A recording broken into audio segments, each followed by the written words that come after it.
This week on The Droids, the Book of Boba Fett, Episode 2, we're going to talk all of the Tusken Raider knowledge, the lore that's being built up, the Tusken Raiders finally getting their moment to shine. This week on The Droids.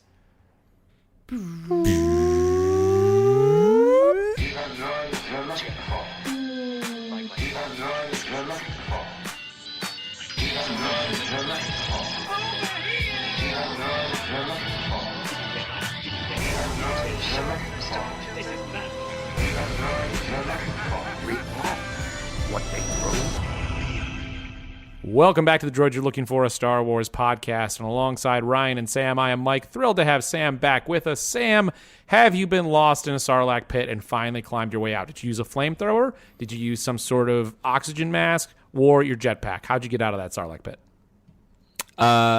Actually, I was digging around.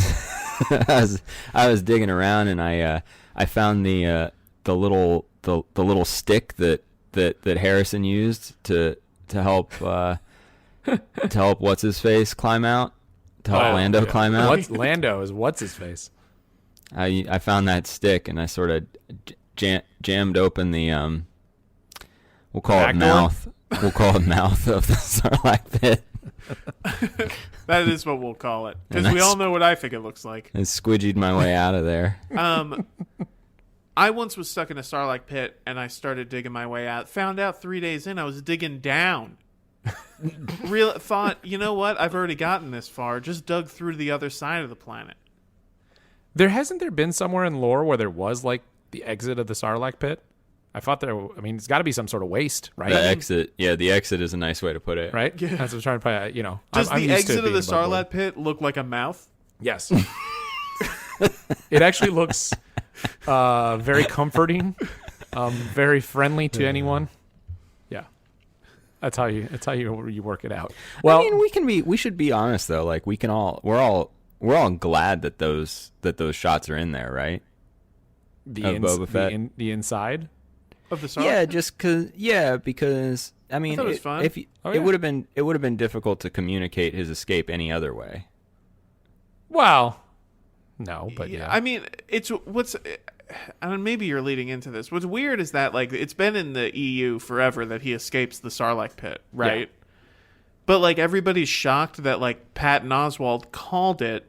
But it's like Patton Oswalt was familiar with the EU. Did we talk about this last time? Yeah, we talked about it last time, and I was saying how... I'm sorry, are you talking about Legends? You keep saying EU. I don't know what that is. They call it Legends now, don't they? I don't know. You're what right. That the is. canon is an episode, an outtake from an episode of Parks and Rec.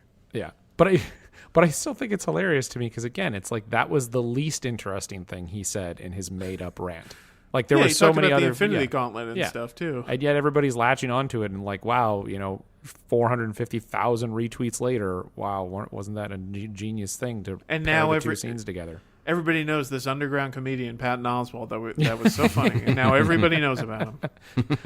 Well, I think you just got to give a lot of credit to Jon Favreau because Favreau did what the fans wanted and what Patton Oswalt wanted and what everybody was talking about. He listened to Patton Oswalt. Yeah, he did what the fans wanted, and he listened to Patton Oswalt. Anytime we get a little bit more Favreau screen time, I think we're all happy. And that's not meant to be a pun, but it is when Happy Hogan is getting some time and getting a lot of spotlight in Spider-Man No Way Home. This is the Jon Favreau universe. Is this the year that Favreau finally gets a supporting actor nomination for his role as Happy Hogan? Hasn't it been long enough? Nominate him for the Oscar.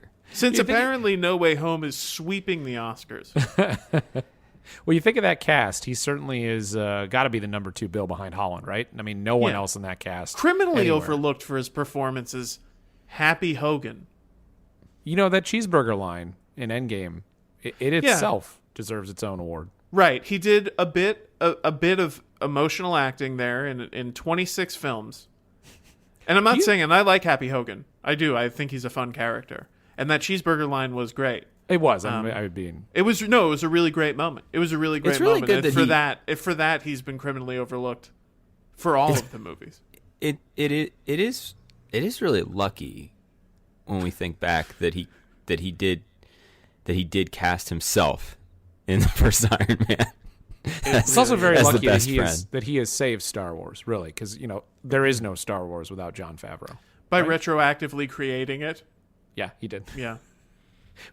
Didn't we say before we started recording we were going to start on a positive note? I feel like that was. I've heard of canon being retconned, but I've never heard of reality being retconned. Except, sadly, I have also. Sam, I got a pot. Oh, go ahead. Well, I was going to say, Sam, we haven't heard your Book of Boba Fett episode 1 thoughts, but I think we want to save that after we do a little bit of our things we enjoyed about episode 2, because I think we might go down a little bit too far of a different rabbit hole if we start talking about your Book of Boba Fett episode 1 thoughts. Is that fair? That's fair. Yeah. I'm just glad to be back. I'm along for the ride. I'm like that guy sitting on the back of the speeder. There you go. Do you also have no ability to take off your mask? Oh, are those masks? I think they're masks. I'm just. Let me ask a question for you. Did anybody expect that in the show about Boba Fett, that if you really counted out the minutes, it's got to be like 65% helmet off, right? Yeah, probably. I'd say the majority. Yeah. It seems like, I'll say Tamura has a really good agent. I was surprised in general. I was surprised at how much the show in both the first 2 episodes is like focused on flashback, and I'd kind of I'm curious, like, if and that's not a flashback that we thought it would be, with like the flashback back to like his earlier not the interesting days. Flashback we were all hoping for, not like him growing up on Camino or like going around as a kid learning how to be a bounty hunter. None of that. They flash back about 3 weeks. It's kind of there's this weird obsession, like it. I mean, you can tell it's like, this is Favreau building out Favreau's world, right? Of like, well, I really want to see how he got from the Sarlacc pit where we left him to then when he shows up, on everybody's universal favorite episode of season 2. I want to see how Boba Fett, as a man in his 50s and 60s, who had become a really corporate bounty hunter, became more in touch with his indie roots and became that kind of bounty hunter. That's what I want to explore. Do you think that Boba Fett also has a Oliver problem? Platt complained about how he was getting too corporate, making molten chocolate cake. And I'm realizing that I actually have a pretty solid Favreau. Yeah, it's pretty good. I think so. And I understand that after Mike's Matt Berry last week that this may seem like nothing. But no, this is funny, Ryan, because I would actually nominate you for an Obie for your performance of Favreau in his Oscar-winning year. They'll say I was riding his coattails. Oh, now he has a Favreau impression. The year that he's getting a supporting actor nom. What I really want, though, who doesn't have a Favreau impression this year? We've all been inside so long. We had so everybody's much time got a walk-in. Everybody's got a Michael Caine. Everybody's got a Favreau. Last week, Ryan, I said to you, I don't want to see Tamara Morrison with a bantha gaffer stick beating the crap out of anybody ever again, because I've seen it enough. Right. But in reality, what I really want to see him do is go find the influencer outside of his establishment and take a gaffer stick to him and tell him how much social media is ruining everything. I think that people would get so much more of our jokes if they would just go watch Jon Favreau's Chef. Basically. I'm afraid these jokes are falling on deaf ears and that the overlap of Star Wars and Chef fans isn't big enough. I mean, that assumes that's it's falling fair. on any ears, Ryan, which is, I think, generous. Hey, we've got a solid base. They listen. They tune in. And again, with that in mind, email us, droidspot@gmail.com. Let us know about your thoughts of the Favreauverse. What's your favorite part of the Favreauverse? Is it made? And of course, is it from Rudy? And I who's do the like wild Elf, man? of course. Yeah, well, actually, I've been watching a lot of Elf lately, and you got to give a lot of credit.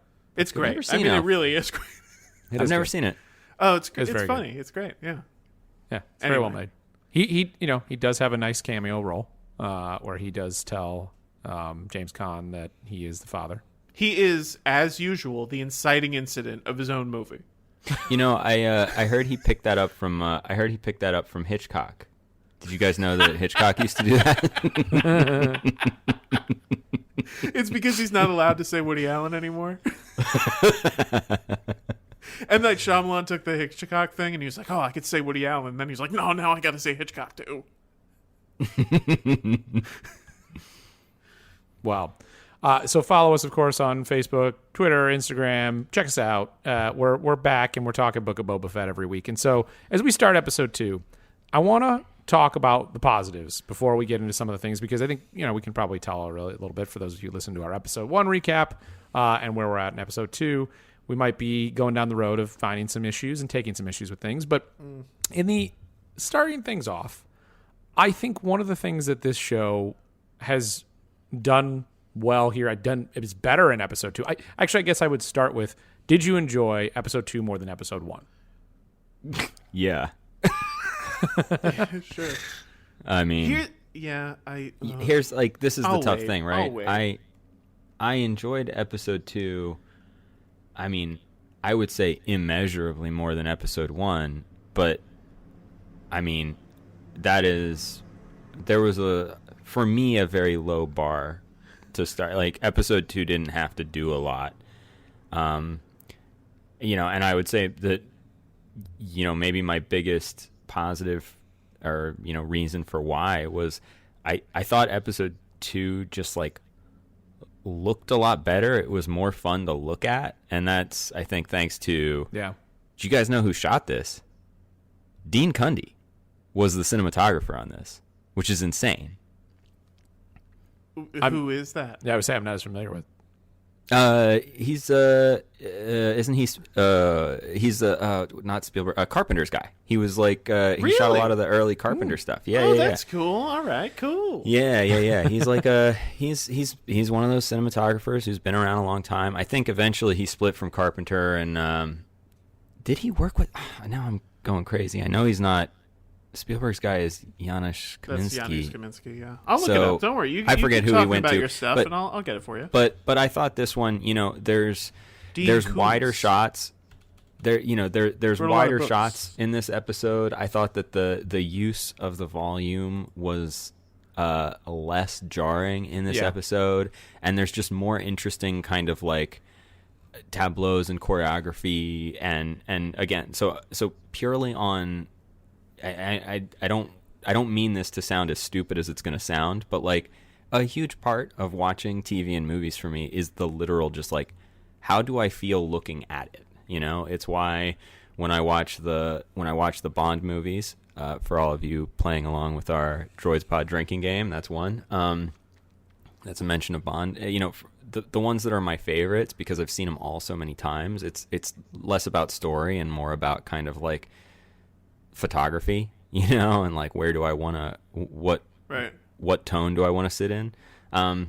So this, that was the maybe the first and biggest difference for me between episode 1 and episode 2. And then I have another thing I liked about 2 that I could say, another positive, but I want to get, I don't know, what did you guys think of the I'll follow the this. I want to follow up because it'll drive the fans insane if I don't. Dean Cundy was Spielberg's guy for a little bit. He shot most notably Jurassic Park. And he was Zemeckis' guy for a while. So through all of the Back to the Futures, Who Framed Roger Rabbit, he also shot Apollo 13 and early Carpenter stuff. So a very accomplished cinematographer. Got it. Yeah, if you guys have heard of, I don't know, any movie that's kind of in the You ever heard of Amblin? If you like the nostalgia wave that's happening now, then it's because of movies this guy shot. Yeah. And it makes sense that Robert Rodriguez would call him. Well, not for the first episode, because Robert Rodriguez, he did not. I think he probably shot that himself. Yeah, I thought the first episode looked like it had a Robert Rodriguez budget for sure. Yeah, it was one of those that his son wrote the script and his daughter held the camera and he shot it he called Bruce Willis and they shot it alone. Ryan, what else you got on your positive notes? That is what I liked about it, that it's a family affair. Here's the thing, and listen, I didn't ask for this role, but I'll play it. Positive things. So difficult. It was in focus. Oh boy. No, I don't have. We'll get to it. I don't have negative things to say about it either. It's just what's so upsetting to me is how middling this show is. Yeah. So that's what I'll say. It's not bad. I'll say that I have trouble finishing episodes because I'm just like, I'll get to my metaphor when Sam gets to his mysterious second point. But Mike, you should say nice things too. Well, look, I did enjoy this episode more. It also felt far too familiar. You know, Right. How many have we had? At least, I would say 3 train robberies, even though one of them wasn't a train. Was the train in The Mandalorian where they're going to the base? Right. Star Wars is, of course, a Western. It is. But then you also think of the Solo train robbery, and it's just like, all right, how many times are we going to do a train, jump on rob, which was never a part of original Star Wars. So it's interesting. Again, they're taking it out of the Westerns, which is fine, which was cool to do it once, maybe twice. But I felt like, all right, I liked the plight of the Tusken Raiders. Once a year. Just once a year. Yeah, once maybe. a year. But the plight of the Tusken Raiders, to be fair, it is funny to me, somebody within Lucasfilm or somebody was like, you know what, maybe it was Favreau. Boy, they were done dirty by that Anakin Skywalker. We got to give the Tusken Raiders their moment in the sun with The Mandalorian and now with Boba Fett. And that being said, to take the Tusken Raiders and make it a story that was something that connected to indigenous people, that was cool. That was a good idea. That was something that could resonate with a different audience. So I'll give that credit but though it is interesting because for once it's like Tamara Morrison is in the role of a white savior, even though he's not the white savior. Like he's basically speaking for them and solving the problems for them, and then telling these elites who are coming through and killing them off the train, these people know these sands better than you, and it's like, okay, it's just funny because it's like sort of felt like all those other white savior movies that have come before, but instead it's Tamara Morrison. Well, but doesn't that then make it? I don't know. That makes me think of something like in some ways, doesn't that make the Tusken Raiders more problematic both now and before? Like by sort of grafting, indigenous peoples, the story of indigenous peoples kind of the world over, and grafting that culture onto the Tusken Raiders, doesn't it sort of make their portrayal in Star Wars more problematic because they are just sort of like this barely like subhuman. Sure, because now they have an analog that people are comparing it to, as opposed to like.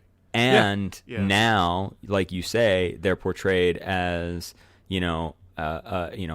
proud and resourceful, but ineffectual against modern, and it's like, once again, it's like, okay, so like you say, it's I know what you're saying with like a white savior analog, but it's obviously not that, but it's still the idea of like the bumbling native is kind of like what they end up as, I mean, they can't even ride speeder bikes.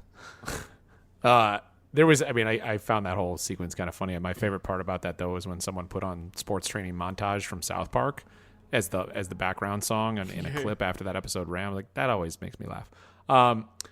But I found that at least interesting. But again, you're right. It goes back and doesn't, Obi-Wan in the original trilogy say something about how they're savages, or that they're, they're unorganized. These are single files, Tusken Raiders.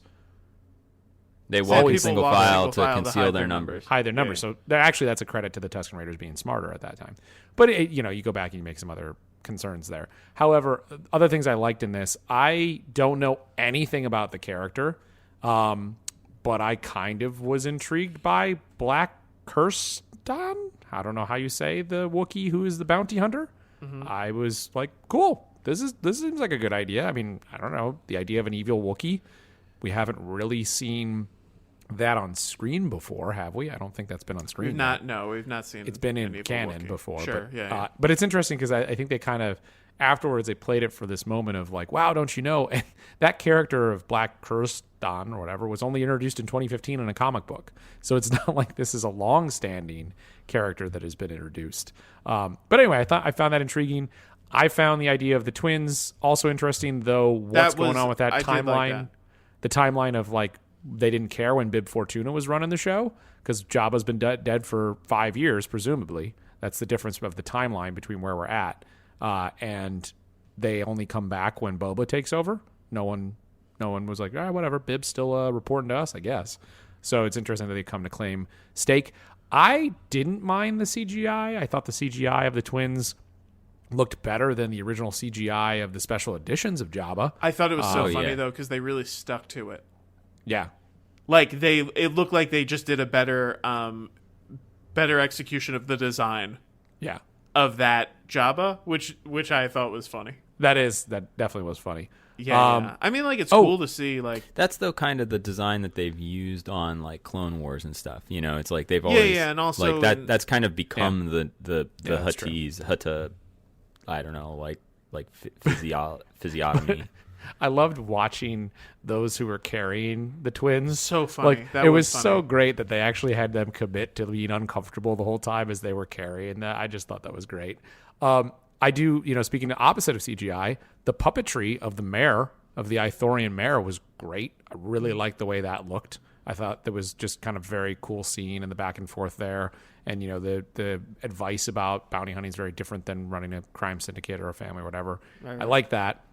And then the design of the characters that ended up being the villains on the train, those practical effects there, once again, I think we've seen those helmets, I believe, in Solo, but we hadn't seen underneath those helmets before. And I thought that was kind of cool, and you could kind of see portions of their head that stuck out from the helmet. So I'll give respect to that, but that's probably what I liked most about all of it. It's so weird because it's like, imagine if you asked someone how a movie was, and they were like, I mean, the costumes were really good. And you'd be like, yeah, well, that's cool. I mean, that's a big part of it, certainly. Don't get me wrong. And any costumers out there who are listening, it is an essential part of it. But it is like a weird thing where it's like the puppets were good. It is. But I mean, I'm underplaying the fact that I did like the idea of a mission of the week. I just would have enjoyed it better if it was, not been something I'd seen twice already in Star Wars recently. Or if it was relevant by like not being something that happened 4 weeks ago that's actually distracting from I think. But see, technically it isn't. It's a 5 year. It's a 5 year story. So that's like Return of the Jedi is 5 years prior to the start of the Mandalorian, and we're seeing him after the Mandalorian in real time. So it's like 5 years when he was with the Tusken Raiders 5 years ago. Right, and I guess I'm just only interested in the modern story. Yeah, fair. Which also, is it's like a huge problem for this show. Totally. It's weird because we're seeing flashbacks, and I understand he's picking up some things, but we're seeing flashbacks to like him, quote unquote, training after he is supposed to like have already been an expert. Yeah. So like that's weird. Where it's like I understand that they're like teaching him more how to use like the staff or like the rifle, but at the same time it's like he was already the most feared bounty hunter in the galaxy. So well, maybe they're trying to justify why he was easily dispatched by Han Solo in Return of the Jedi. Be like, wait, maybe he wasn't that good, so let's see him get better. I don't know. Oh my god! But okay, so I've used this metaphor in our text chain, but I've fleshed it out more. To me, this is a little bit like, and Mike, I tried so hard to find a wings metaphor for this, but I just didn't think that it would be as widespread. All right, let me see if I can internalize it as you're talking, and then right. Okay, so like pretend I'm saying Faye. So this is like if they were like, we're going to do a spin-off of the show Friends, and it's going to be called Gunther, and it's going to be about Gunther. And you were like, okay, all right, so what does Gunther do? And they were like, mostly hangs out at the coffee shop that he hangs out in the show Friends. And you were like, okay, but like, is it going to be like Gunther? It's going to be about like Gunther going home to Chicago. Is Gunther maybe from Chicago? And it's like, no, he's from New York. And it's like, okay, but what is he doing? And it's like mostly hanging out with his friends. They're all New Yorkers, and there's like a funny one and like a ditzy one and like a sarcastic one, and they're going to be in New York and they're going to be at the coffee shop a lot. But sometimes they won't be at the coffee shop, and it's like, oh, like cool, like where else will they be? And it's like mostly offices and apartments. And you're like, okay, so now it's a show Gunther, and it's mostly in the coffee shop and around New York City, and they're getting into shenanigans, and they're like, yeah. And that's how I feel about this, which is like, okay, it's Boba Fett. He's on Tatooine, which is one of the places we saw the Mandalorian. But the Mandalorian then left Tatooine, and we're just kind of staying on Tatooine. and it looks mostly like the other planets that the Mandalorian also went to. And they're going to have a mission of the week kind of thing where he does things like deal with people in the underworld of the Star Wars universe, and kind of helps people along the way as he can, and is dealing with scoundrels and stuff like that. And it's like, all right, cool. So it's the Mandalorian. It's not even a different costume, really. And they seem to have solved that issue by having him not wear the cool costume. I know. They basically, which I wish he was. I think that you're right. I think the internal conversation is like, well, the Mandalorian's done so well. Let's not undercut that at all and make people think they're exactly the same. So he won't wear it as much. And it's like, God, come on. The whole reason we cared about the character was because he looked cool. Yeah, that's a good point. They didn't even give him a cool baby to take care of. This is, I agree with everything you guys are saying, and that's a problem for the show. I'm happy for Tamura Morrison. Like, I find him, generally speaking, like an interesting person to look at, and like a fairly compelling screen presence. I think he has like a physical presence, which is, how he originally got cast as Jango Fett. I think it's great that like that role he did of Jango Fett, which obviously was, the prequels were not beloved in their time.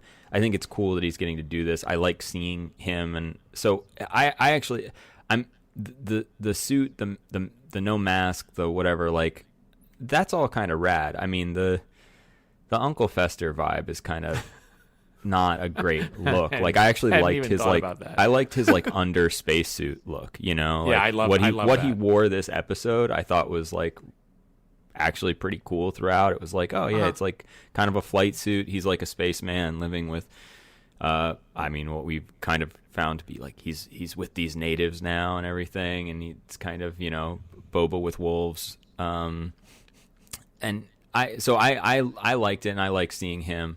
I do find, if we're talking about his look, I sent you guys off mic, pre-record. I sent you guys this video I found because I immediately... How he found it, we don't know. And it's better if you don't ask yourself this question, too.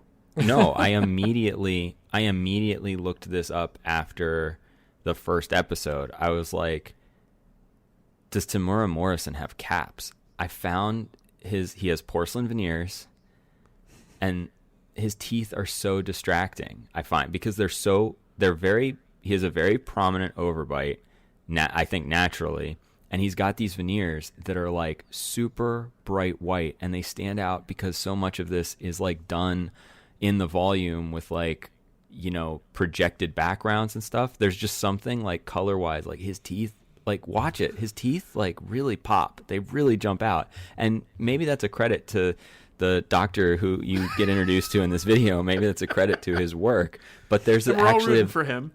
There's a video from 11 years ago that Tamura Morrison had laser like dental work done and new veneers put in, porcelain, and he just like did a video for the guy in Auckland, New Zealand, where he had the work done as like a promo. And it's very, it's very charming because, like, for the first part of the testimonial, he's clearly high as a kite. Like, after his 4-hour oral surgery, he can't even smile or lift his mouth. and then he comes back and it's like they cut and everybody's wearing different clothes, and it's like, yeah, it's been 2 weeks. I feel great. Look, I don't know. The only reason, the only value in my bringing this up is I'm glad for the guy. I hope he's happy with them. I think they look great. It's great work. But I do think it's like, it is weird that like they kind of jar with like the CG and the cinematography. Like they're just like, they're pure white. They're not like colored like teeth. They're pure white. Which is not the color. This isn't someone who just crawled out of a Sarlacc pit. No. That's what you're saying? No. Can I say something that I thought of while you were saying this? Yeah, please. I'm going to try to get it out. Tooth Molar Morrison. I'm going to say it slower. Tooth Molar Morrison. Just saying. You can also go with Tooth Mora Molarson. I like that one better. I like that one better. Toothmora Molerson. Yeah, I found it legitimately like it. And I think we could all say that we've been aware of him in the prequels. We've all been rooting for Tamora Morrison's dental health. Oh, absolutely. Guy looked. That was one of the things you just couldn't help but think about when you saw him. I always thought, hey, man, oh, he's got to like, do something. I didn't see his teeth in that movie that I can remember, and I thought maybe it's because he doesn't feel good about his teeth, but I wouldn't know. And now Should we?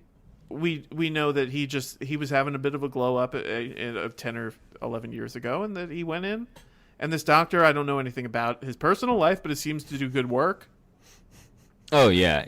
I mean, if you're in the Auckland area, if you watch the video, I mean, if you watch the video, you're liable to sign up to get a set of caps. I don't know what they're called.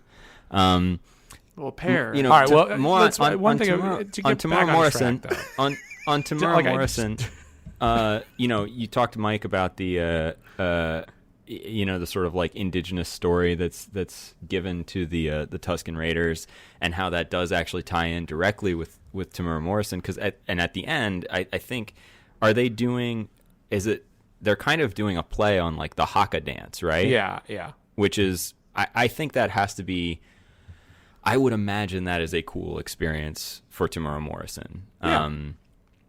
To be able to bring that and kind of populate, a franchise like Star Wars with something of his native culture, and his own background, and bring it into the world as, in a galaxy far, far away, as it were. Yeah, I would imagine that has to be a huge sense of pride. So I liked seeing that. I thought that was neat. Where do we have any better idea of where this is going for the rest of the season? Do we think what did they call the assassins? I can't remember the name of them. The Knight something or Wing? I don't remember what they were. That were caught at the beginning because it was made to believe that the mayor did not send them. Yeah, I don't. Do we think that there's another? Basically, know. Is this like a Marvel series? Is Kingpin hanging out in the wings, and we're waiting for some other big bad to come in before the end of this? Because going back to what you were talking about before, Ryan, I just blow up continuity for a minute. You know what? I don't care about the continuity. If you want to do week-to-week missions, have Boba get a bounty each week, and let's see what that bounty is, and have him never take his helmet off, and have it be awesome bounty hunting. Make the show we all thought it. The Mandalorian was gonna be. Yeah. Before we knew how good The Mandalorian could be, how great that was. Yeah. We were all excited to just see the Boba Fett show that The Mandalorian was gonna be. Yeah. So you could just make that one weekly missions. That's all because you didn't give the baby. You know what I mean? Yep. And you could cast what comedian? Sebastian Maniscalco could surprise us all with his performance. And I think we're gonna see something like that though, because here's what I want to throw out. Like both The Mandalorian and the Book of Boba Fett have kind of done this so far, which is that like it does seem to me like somewhat calculated on an episode by episode basis of how much they're playing into like this is what fans want, like pure fan service. Because I'm thinking of like, obviously like we satiated the Luke boys thirst for blood, Robo blood at the end of season 2 of The Mandalorian, right? And we gave Luke his own hallway scene that we'd all been clamoring for. But then you have that mixed in with like episodes like where they introduce Ahsoka, or the episode where you have him and Bill Burr infiltrating the Empire stores, right? That are like compelling and interesting, or like episode 2, the Ant-Man director episode where it was like the weird like cavern with the bugs and stuff. Oh, like, yeah. There's he did the finale though too. Yeah. Like every did he? Oh, yeah. That sucks. Well, the finale up until that moment was like good. Yeah, the finale is pretty good television. I just don't agree with like the choices. Bo-Katan and stuff. That was all like great stuff. Yeah. I love don't that. remember it. I don't really remember it, I guess.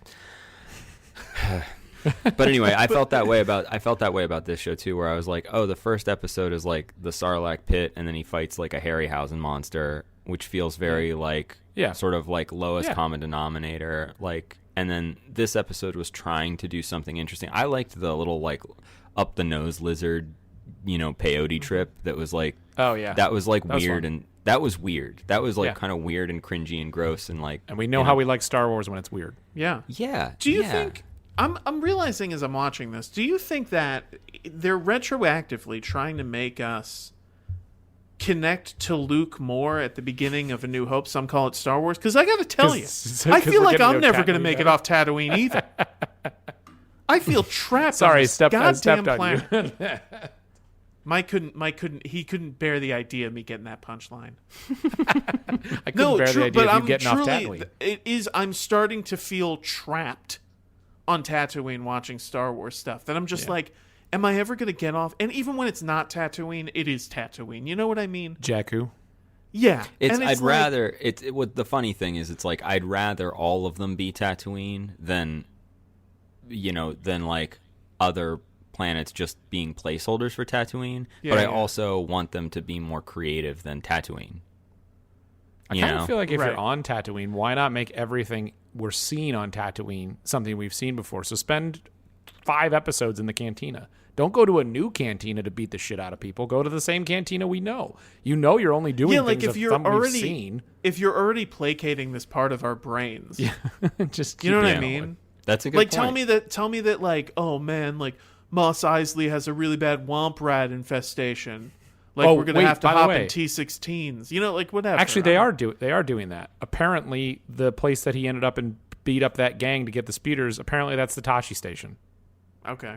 I guess. I mean, I don't know how that was clear. Which again is like, why is that? That's only as cool as that moment where I'm just like, again, why am I still on Tatooine? Well, we haven't seen anybody shooting womp rats in a T-16 yet.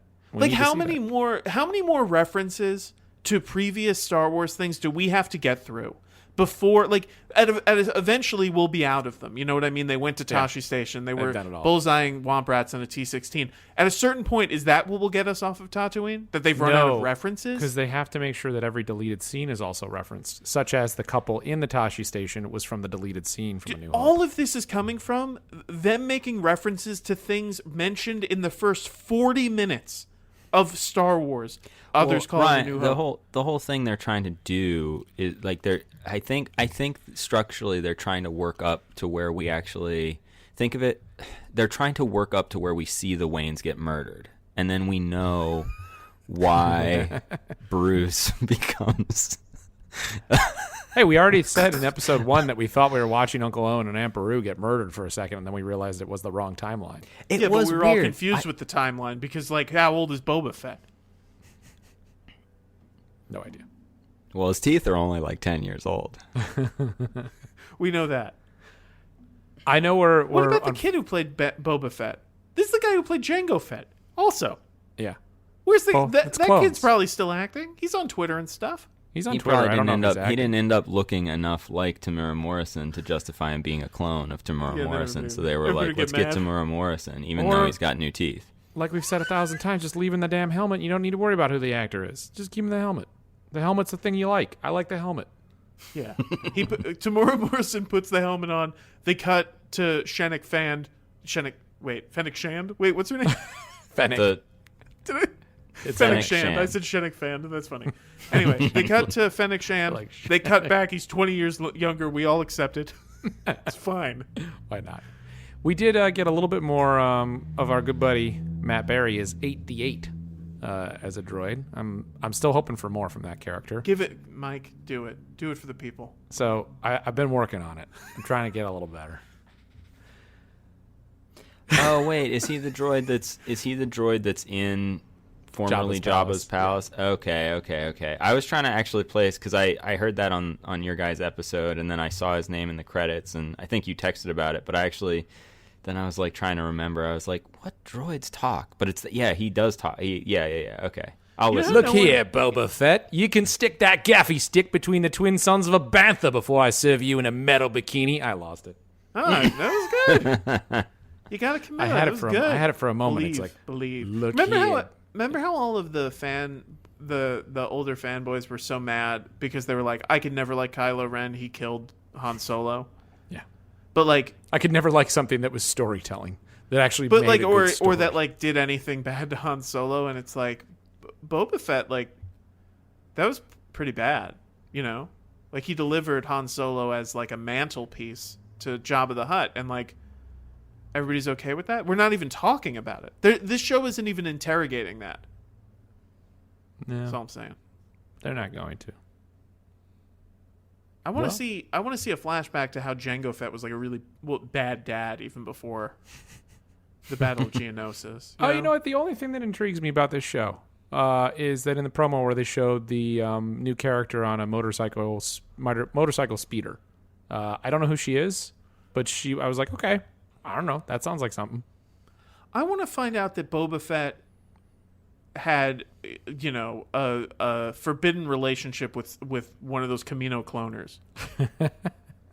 And then explore how he navigated, they as a couple navigated the fact that his partner was 9 feet tall with a 4-foot neck. But all right, dumb prediction here at the end. We know this is leading to some big character reveal Right. at some point. We know this is probably going to have to, I don't know, set up. It can't set up Andor. It can't set up Obi-Wan, right? I mean, Obi-Wan would be the logical thing, but Obi-Wan takes place in the past. So Could you imagine if they just ignored it? And they what if they just like go to Obi-Wan's grave on Tatooine, even though he didn't have a grave? Yeah, and they try to sure. be like, yeah, and Obi-Wan coming in summer 2022. Was that Matt Berry again? No, should have been.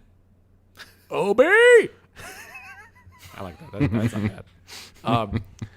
But Well, say you had a great prediction. You do. no, I don't have one. I'm actually wondering. I want to ask all of you, who's going to be the random like character that we've all seen 1,000 times that is going to make the moment where we get giant headlines about, oh, Star Wars brought back, whoa. Star Wars finally brought back Star Wars. Yeah. Wait, Sam, was it you or was it Chris in the text chain that made the big prediction? It was Chris, right? It was Chris, I think. Well, whatever. He's been away for like 5 months on his vacation, so I'll say it for him. I will credit Chris though.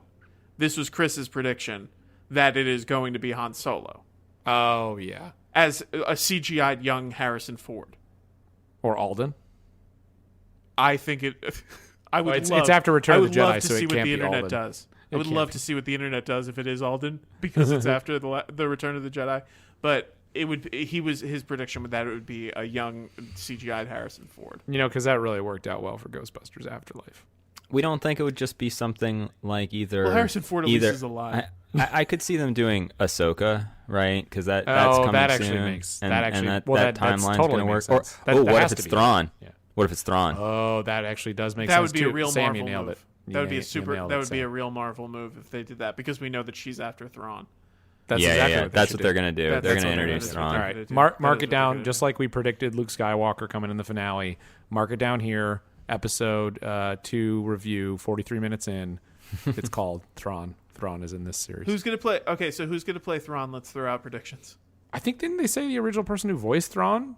But I is- mean, is that an would be actor. good if it was Lars Mikkelsen, Yeah. brother to Mads Mikkelsen. Yeah, he can do it. Otherwise, there was. My I guess saw is the Mark rumors. Rylance. I saw the rumors of that a lot of the art at one of the celebrations was based off Pierce Brosnan, which it does kind of look like him. Oh yeah. I don't know what he's doing right now. I don't know if he's tied up with anything, but It's a shame that they already used him as the iconic character that we all know and love so much. Grand Admiral Pride, General Pride, because Richard E. Grant would be great. Richard E. Grant would have been. Yeah, He would have been great. He would have actually. That's a very good point. Thanks, Well, JJ. but they again, needed. for But they needed going to they that well needed, too early. They needed that. They needed that character because they didn't have anybody who was like the military lead of the Yeah. First Order in the first two movies. They didn't that have they like a could use. schemy British man. They didn't Well, have 'cause they somebody couldn't- cast who was already a great like antagonist and would have been a great antagonist for Kylo Ren, like becoming Ben Solo to like face off against. Like Yeah. there was no like kind of like half brother that he could have like, you know, He also couldn't gone have toe to toe with. Impaled him. himself with a lightsaber to end the story about how he lost the Star Wars. Oh my god! That's yeah. from. By the from- way, I should say, Duel of the Fates. we don't know them. So like this is just pure like fanness. But Sky Talkers just recently did their overview of the Duel of the Fates script. And it was a really great episode. I heard they didn't Oh. like the Poe Ray story, and that makes me mad. They didn't, which we also didn't really. I liked it. I did. I didn't like actually, it. you know, I actually didn't like it so much as I liked the construct of you needing to use the Force to send Right. someone you love away from you. That construct I liked a lot. Right. Well, they go into it. They're very like vocal Raylos on that show, which I dig. But it was just like really cool. We also did our episodes. Theirs was a little more succinct. Huh. They say at the beginning, like, obviously we can't go through this scene by scene, and I was like, well, not so obvious, because over here on the droids you're looking for. Let's pull that clip and They meant call 'em on obviously we can't go through the scene by scene because it's already been done so The droids you're eloquently. looking for. No, Expertly. But I do highly. It's a great listen. That's a great show. And yeah, it was cool. It was cool just to think about Duel of the Fates again because you know it feels that came out so long ago. I still have a poster of Rise of Skywalker I've yet to frame because I love Eric Tan, who did an entire series of all 9 movies, and I am going to put in a little piece of paper that says Duel of the Fates over Rise of Skywalker on that poster, and that is how I will frame it. Heck I'm yeah, sure dude. he'll appreciate that. Oh, yeah, the artist, I'm sure I'll love that. Yeah, I'm sure he'll love it. But that's the way I'm doing it. Actually, Sam, I might need your help. Can you design up in a font Duel of Fates for me in the Star Wars font so I can put that in there? You can Yeah, just I use think I Comic can. Sans.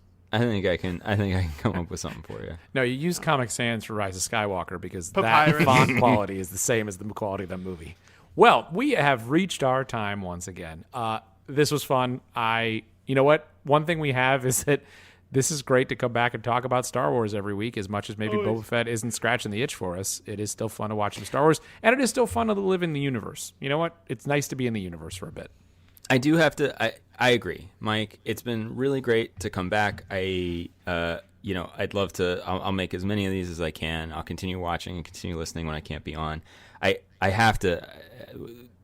do have to say, there's one other thing I liked about this episode, and I need to share it here at the end. I think the music, Ludwig Göransson.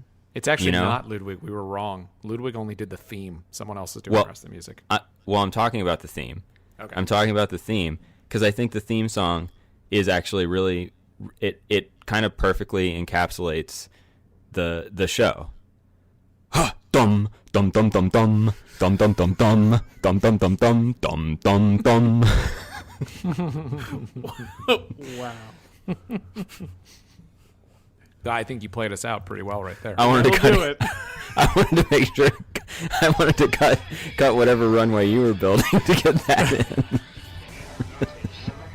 That will do it for the Droids You're Looking For, a Star Wars podcast. What they throw. Dum dum dum dum dum. Obi! Alma? Alma? You boys want to go to me every time?